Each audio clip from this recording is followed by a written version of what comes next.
without it going through Congress, and what are you guys going to do about it? I better answer it now because it's a long answer. Here, let me tell you what happens. And I found this out, I learned this from the state level, and I transposed it to the federal level.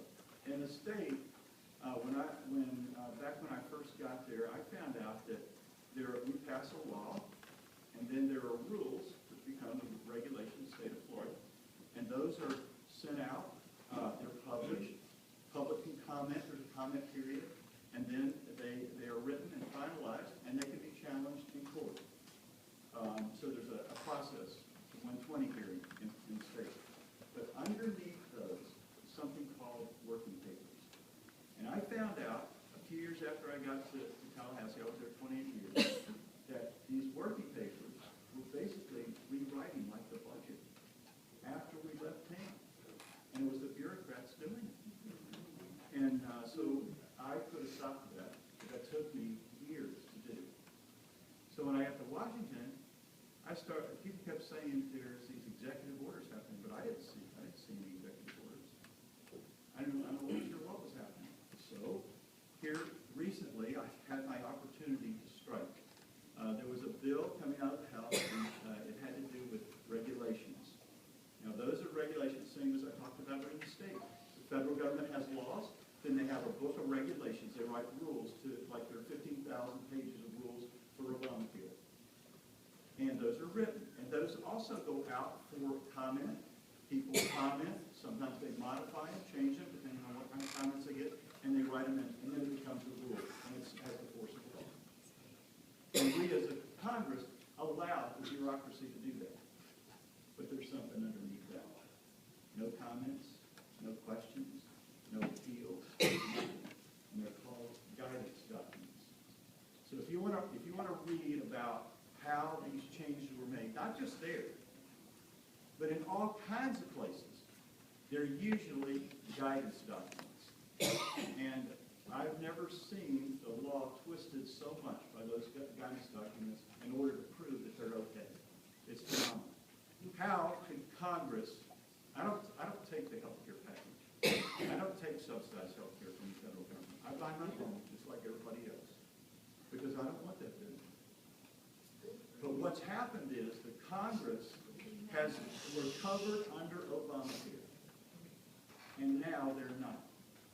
They're going to get the same subsidy, and you know how they did it? Through one of those guidance documents. That's what it says. Here is our guidance. And if you look at what they wrote, it's criminal. Yes. No, it's not criminal. It is creative. I'll give them a good word. How about it? It is very creative. Take the law, be able to twist it so that they get that. So that happened. There's the one I talked about, which is the cap on the out-of-pocket expenses. That was pretty creative. There's others, but every one of them, if you read a legitimate press report, it will say guidance. Look for that word. And that guidance document is not put out for the other. So what did I do about it? I saw my chance about 2 weeks ago because I'd seen all these guidance documents and I'd been concerned and I had already written up kind of an amendment. I just didn't have any place to put it. Well, this bill came along about regulations in the House and it looked like it was going to pass.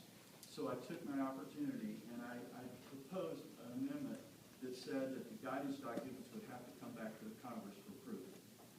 Well, I proposed that to the chairman who was putting forth the bill. This is how people just don't know about it. The chairman goes, "What's a guidance document?"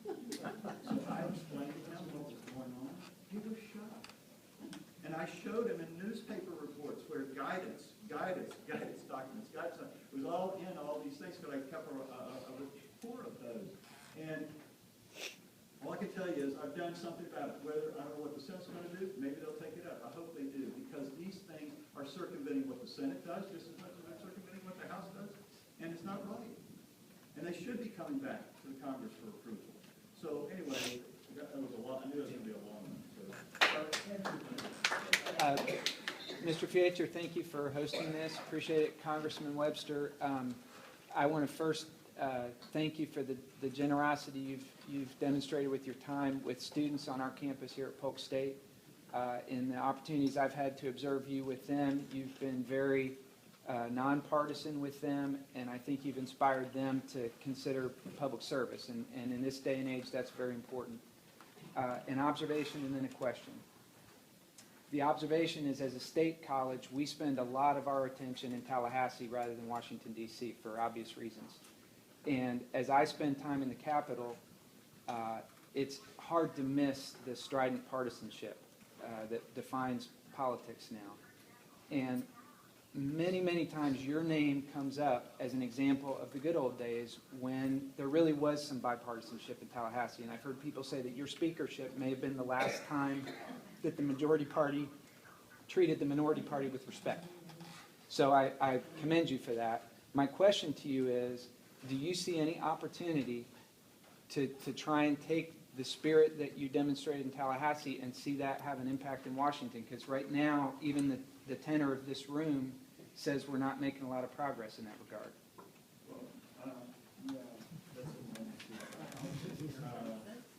I thank you for that question. I'll tell you what I did, and this is little, and maybe it'll be big, I don't know.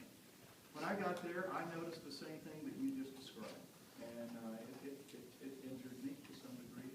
And so I decided that I would call 3 people on the other side, Democrats,